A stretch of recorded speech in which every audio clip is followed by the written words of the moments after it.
Командующий 58-й общевойсковой армией, одним из важнейших соединений этой войны, генерал-майор Иван Попов, вступил в открытый конфликт с армейским начальством.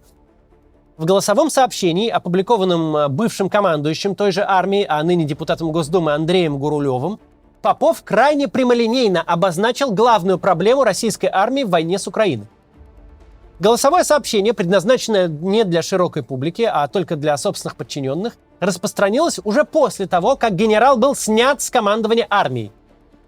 Обращение Попова интересно как фактурой, так и личностью спикера. Давайте поговорим обо всем по порядку, потому что без этого невозможно понять, в каком на самом деле состоянии находится российская армия и какова ее роль в российской политической системе. Содержательно в обращении отставного командарма нет совершенно ничего нового. Он причисляет ровно те проблемы, которые уже полгода не дают покоя всему комьюнити Z-блогеров. Ровно те же, о которых говорил и Пригожин.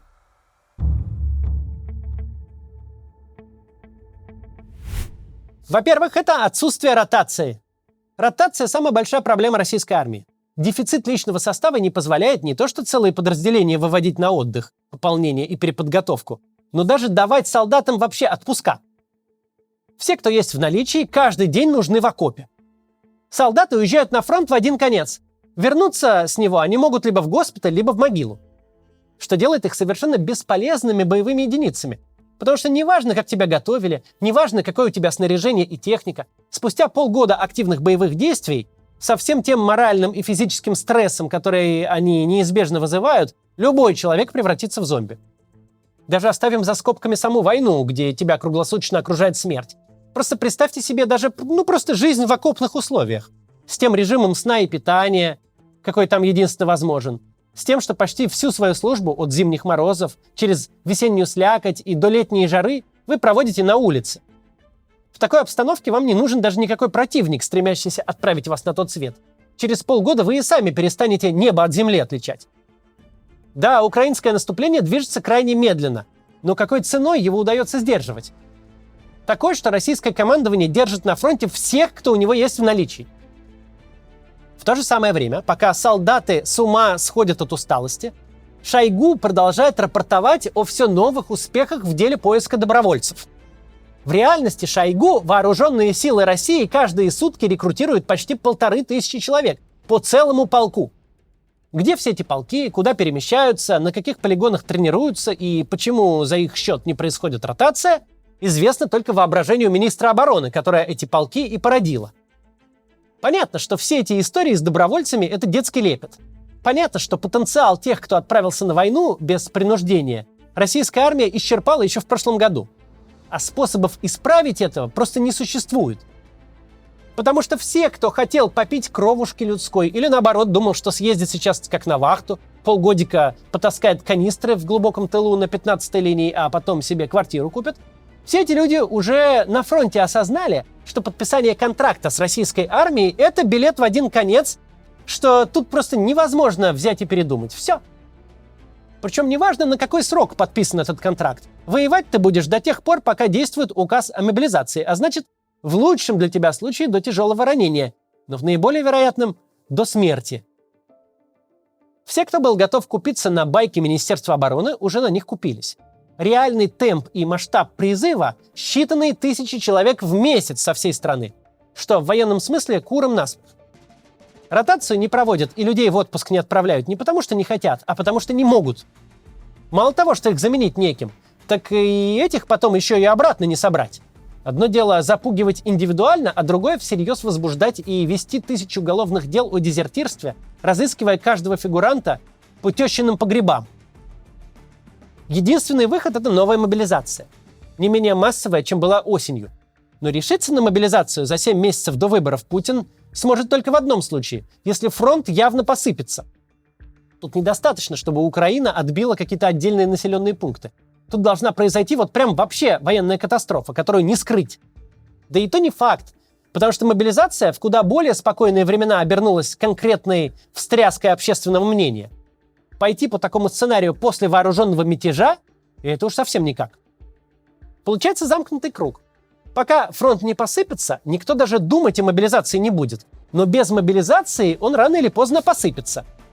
Какие бы хорошие укрепления вы не успели построить, пока Пригожин заливал Бахмут кровью зэков, если укрепления эти заполнены смертельно уставшими и деморализованными солдатами, то это не укрепления, а просто архитектурные формы. И тут ты хоть изжалуйся и изнойся. Но для Владимира Путина политические проблемы и риски всегда будут в бесконечность раз важнее любых проблем его армии. Пока противник не захватил даже не Кремль, а непосредственно телевизионный технический центр Останкино, пока «Леопард» не заехал прямо на съемки к Владимиру Соловьеву, любое поражение можно выдать за победу. Собственно, мятеж Пригожина продемонстрировал нам именно это. Реальность, пока она не затрагивает граждан напрямую, марионетка для сценаристов с федерального телевидения. А вот новая мобилизация для них станет настоящей проблемой. Потому что ты не сможешь врать о том, что все в порядке матери, которая уже почти год снимает для сына квартиру через тетю Дашу, чтобы тот в ней от мобилизации скрылся и на верную смерть отправлен не был.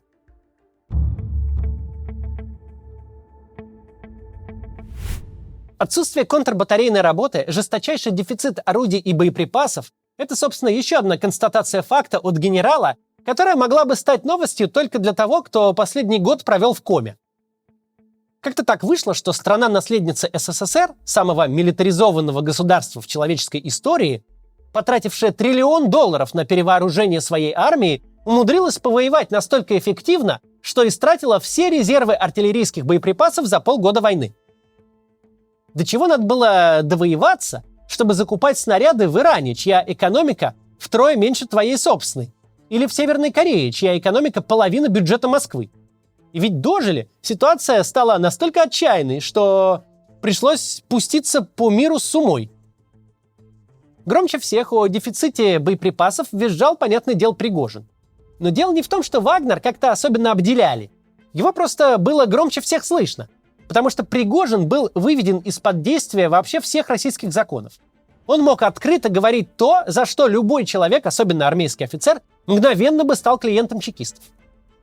Правда в том, что в какой-то момент Вагнеру перестали давать боеприпасы без меры и счета, что его пересадили на тот сухпайок, на котором вся армия сидит и так. Расход по 1 миллиону снарядов в месяц на первом месяце войны, боевые действия в стиле Первой мировой, когда артиллерия стреляет в белый свет как в копеечку, превращая поле боя в лунный пейзаж на километр вперед, это не бесплатная практика. Она привела к тому, что сегодня российская армия не в состоянии даже вести контрбатарейную работу, то есть эффективно подавлять артиллерию Украины. Дело здесь, конечно, не только в дефиците боеприпасов. Дело еще и в том, что артиллерийская разведка нормально не работает, сильно не хватает контрбатарейных радаров, задача которых определять, где стоит орудие по траектории снаряда. Но главный факт в том, что Украина фигачит по российским позициям, а ответить нечем. Военное же руководство решает проблему как умеет, затыкает рты тем, кто слишком громко возмущается.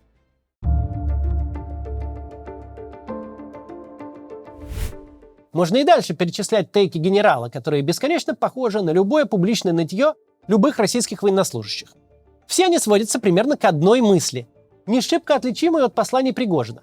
Враг в тылу гораздо сильнее и опаснее, чем ВСУ. Враг в тылу, враг в Генштабе занят чем угодно, только не обеспечением своих войск. Только это не очень интересно. Интересно другое. А с чего вдруг такие откровения высказываются на таких этажах военной иерархии? Генерал-майор, командующий армией, это тебе не хухры-мухры. Это не мобилизованный, еще вчера сводивший баланс со строительной фирмы, а сегодня очутившийся в окопе. Это человек, который про российскую армию знает все. Случайные люди, всякие скандалисты, правдорубы и правдоискатели до таких погон и тем более до таких должностей в путинской системе не дорастают ни при каких обстоятельствах. Режим отрицательной селекции тут работает совершенно безупречно. Если ты с лейтенантских чинов начинаешь в доме повешенного говорить о веревке, если указываешь начальству на его некомпетентность, если портишь кровь своему командованию, если строчишь кляузы, то командовать инженерным батальоном и уйти на пенсию в звании майора – это зенит твоей карьеры. Но куда более вероятно, что после первой же жалобы тебе просто устроят такие условия службы, что единственным выходом станет должность охранника в пятерочке. Если человек дослужился в российской армии при Путине до генерал-майора, если он возглавил армию, значит всегда все понимал. Всегда понимал, когда и что нужно сказать, а когда нужно заткнуться. никогда не был у начальства на плохом счету, никогда не зудел у начальства в печенках. Любой человек, который подходит под стереотип настоящего русского боевого генерала, который слуга царю и отец солдатам, при одном взгляде на эту путинскую войну и на Путина, с улыбкой рассуждающего о том, что лучше сдохнуть на фронте, чем от водки, уже давно бы застрелился. Никакой человек, у которого есть хоть какие-то принципы, хоть какая-то честь и совесть, в этой системе просто не выжил бы. В ней выживают только профессиональные циники, которых кадастровая карта подмосковного коттеджного поселка интересует в первую очередь, а карта боевых действий и потери на фронте в первую с конца. Так что случилось-то? С чего вдруг такая активность? Человек, который молчал после отступления из-под Киева, после бегства из Харьковской области, который никак не реагировал на нытье солдат о скотских условиях существования, никак не оскорблялся всеми теми унижениями, которым подвергали российскую армию все, например, Пригожин. Человек, которого не интересовали мясные штурмы и отношение к солдатам как к расходному материалу, причем совершенно не самому ценному. То есть человек, который молчал без малого 1,5 года, вдруг выступил с самыми банальными истинами, которые были прекрасно известны с самого начала войны. Видимо, сообщение генерала – это симптом очень глубокой проблемы, имя которой – деморализация армии. Когда Турчак говорит, что армия вне политики, он по-своему прав. Еще со сталинских времен спецслужбы являются чуть ли не главным политическим актором в стране. Но вот армии отведена чисто техническая роль. Армия исполняет решения политического руководства, но к их принятию не допускается никак. Это очень странная ситуация. Как это получается, что вооруженные люди, способные продвигать свои интересы чистым насилием, которые ставят свою жизнь на кон, могут быть отстранены от принятия решений вообще? Но ровно в этом вопросе и содержится ответ. Система, построенная Сталином и сохранившаяся спустя уже 70 лет после его смерти, держится на аппаратчиках. Она формировалась и управлялась людьми, преуспевшими в создании коалиции, в закулисных договоренностях, в манипулировании правилами. Ее делали не те люди, кто способен своей речью собрать стадион сторонников, не те, кто мог глаголом сжечь сердца на заседаниях, а те, кто организовал регламент заседания таким образом, чтобы конкурент до трибуны просто не добрался. Для таких людей армия – это органический враг.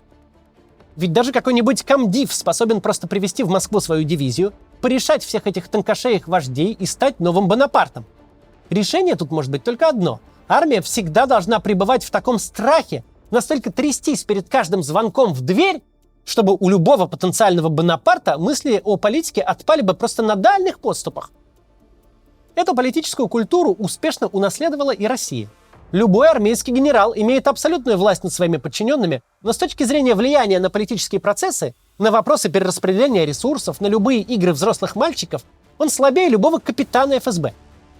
Проблема в том, что такую традицию легко поддерживать, пока у тебя нет большой фронтальной войны.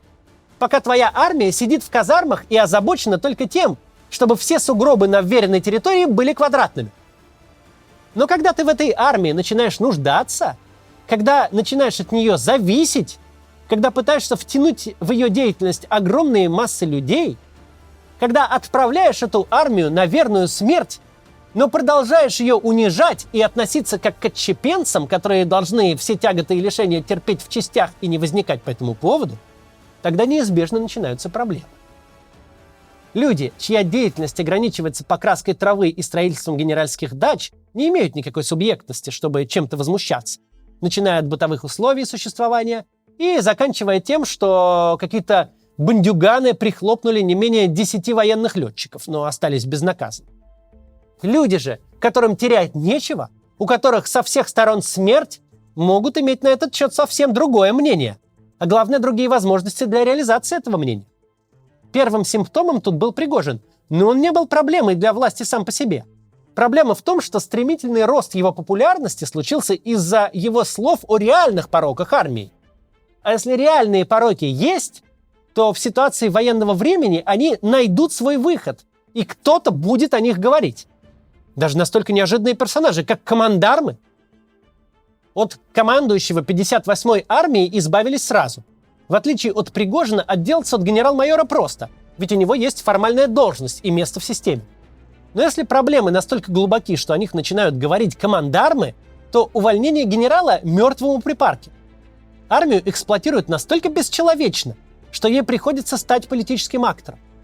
А для людей, которые строят свою власть исключительно на вранье, запрос на политическое участие от вооруженных людей – это смертельная проблема. Мы видели, как российское государство ведет себя перед лицом Пригожина, который отправил на войну в худшем случае одну дивизию. Какой же проблемой станет для них тот генерал, который осознает, что источник всех бед находится в Кремле, а взять Кремль вполне возможно? Ведь нам всем показали, что лучший инструмент переговоров с Путиным, когда тот готов на любые условия, это не нытье и жалобы, а прямая угроза и шантаж. Все это нам предстоит скоро узнать. До завтра.